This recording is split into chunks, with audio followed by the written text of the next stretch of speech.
Hello mga beshwaps, dahil kailangan na nga namin mamili ng pambaon ng mga bata ay eto at nag-grocery na muna kami saglit. May pagtanong nga ako diyan kay ate kung magkano na nga ba inabot, baka umabot ng 1M, kaya naman may pagtawa kami pareho. Aba mahirap na baka wala na sa budget eh. After nga nila napagod at nagutom na yung mga bagets, kaya naman naghanap kami kung saan kami pwedeng kumain. Tapos nakita nga namin itong Zenti na located sa 1 Santa Rosa Prime, Barangay Dila, Santa Rosa, Laguna.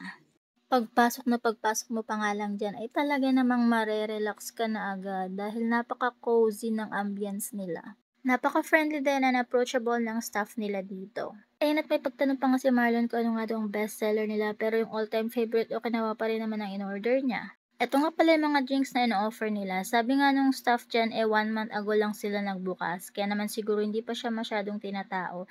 Tapos nung time na nga yan, talaga namang solong-solo namin dyan. Ang maganda pa dito ay may mga board games sila na pwede nyong laruin kasama yung mga Junakis nyo. Banding nyo na din, ganon. Buti na nga lang meron yan at hindi naiinip yung aking Junakis na bunso. Kahit nga may wifi sila dyan, abay, himala at hindi masyadong nag-cellphone at nakipaglaro ng board games. Natutuwa nga ako kasi mukhang na-enjoy talaga niya dyan paglalaro niya ng board games habang nagpo-food trip. Syempre, food trip is life kay Caleb.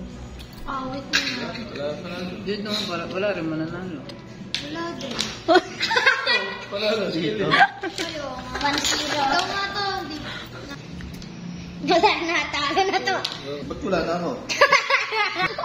Kaya naman kung gusto nyo mapahinga mga mata ng mga Junakis nyo sa gadgets at magkaroon kayo ng banding habang nagpo-food trip, aba edi gumora bells na kayo dito eh. Ayun lang naman for today's video mga beshwaps. Salamat!